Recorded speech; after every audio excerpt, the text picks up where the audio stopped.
Our next contestant, Skip Stover.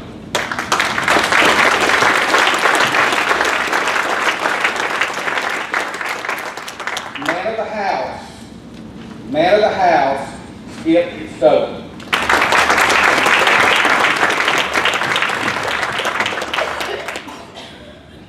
If you ever hear a man proclaim that he is a man of his house, and it doesn't immediately follow with, and I have my wife's permission to say so, you better watch him, because he's probably going to lie about everything else too.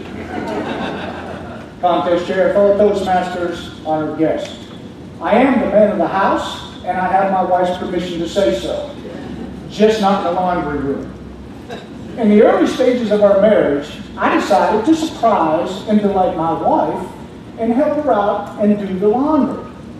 It's laundry. I've seen her do it several times before. How hard could it be? So I gathered up all the clothes, put them in the washing machine, added some detergent, you know, the pants, the shirts, the reds, the whites, the blues, the yellows, some flowery looking things. Closed the lid, pushed the button, turned it to hot, because we all know everything is cleaner in hot water. A little while later, the washing machine stops. I go to the washing machine, pull the clothes out, throw them in the dryer, grab a dryer sheet, throw it in there, turn it to hot because I got things to do. Turn on the TV, push the button. Well, about 45 minutes later, the dryer stops. I reach in, open it up, and immediately notice that some of the things were a little bit smaller than when they originally went in the dryer. And now, the whites were pink, the yellows were a beautiful shade of green, and the flowery looking things were some kind of tie-dye thing that the hippies used to wear back in the 60s. So regardless, when my wife got home, she was surprised, but she wasn't delighted. And I have been banished from the laundry room for life. Now the only time I'm allowed to touch the washer and the dryer is to move them or in case something's broken. I am the man of the house, and I have my wife's permission to say so. Just not in the kitchen. Early on in our marriage, again, I wanted to prove to my wife what a romantic husband I could really be. I wanted to make a nice candlelit dinner. So I decided a salad, some garlic bread, some spaghetti. I mean, spaghetti. How hard could it be? I've watched her do it several times.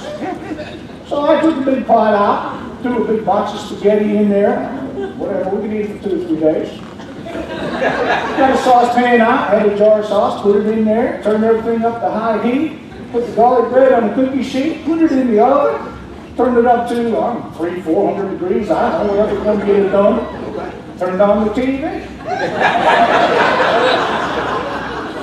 Well, a little while later, I was really interested in this show, and I heard this noise. I looked, and the spaghetti had boiled over all over the stove. It had become one big clump of starch.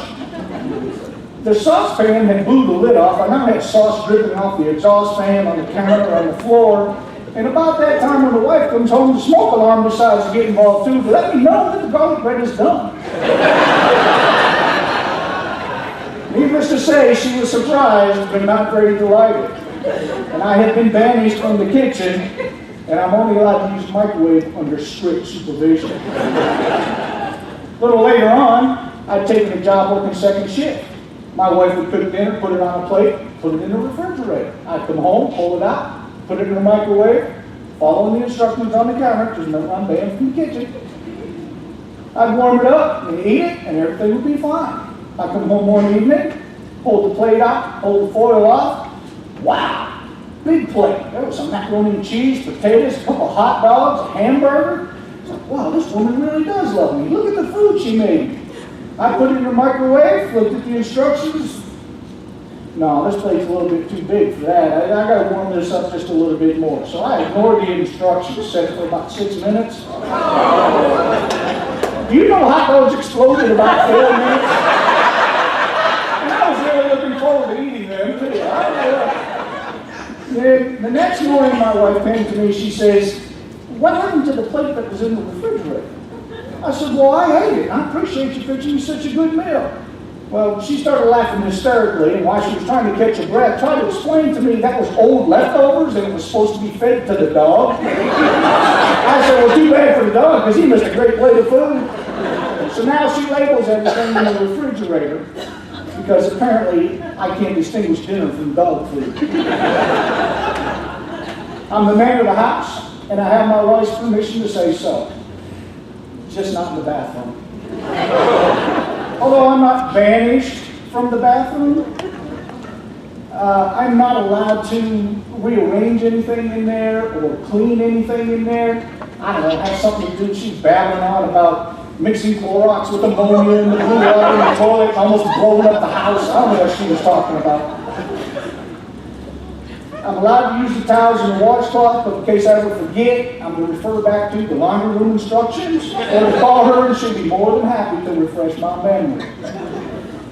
And there's another thing I learned early on in the marriage too, that there's such a thing called toilet paper etiquette. I had no idea. Do you know, ladies, that it's supposed to go over and not under? And it's not supposed to sit on the counter by the sink or on the back of the toilet or on the floor. And if the roll's empty, you're supposed to put it on the roll according to the instructions over. So I had no idea. As long as it was there when you needed it, I could do whatever. Something else I learned real quickly too. You should never, ever put your toothpaste and your preparation H in the same drawer. Especially if you get up early in the morning. Now, my breath didn't smell any better, but my teeth didn't itch and I could whistle real good all day. And I never had to worry about another part of my anatomy getting plaque buildup or gingivitis. So after a few years of marriage, I quickly realized that the word "of" in man of the house actually stands for outside forever. So with that, I can say, I am the man of the house in the garage, I am the man of the house mowing the yard, and I am the man of the house walking the dog. But we all know that you can't stay outside forever. I have to go back in. So with that, today I would like to boldly and publicly proclaim that I am the man of the house, and I have my wife's permission to say so.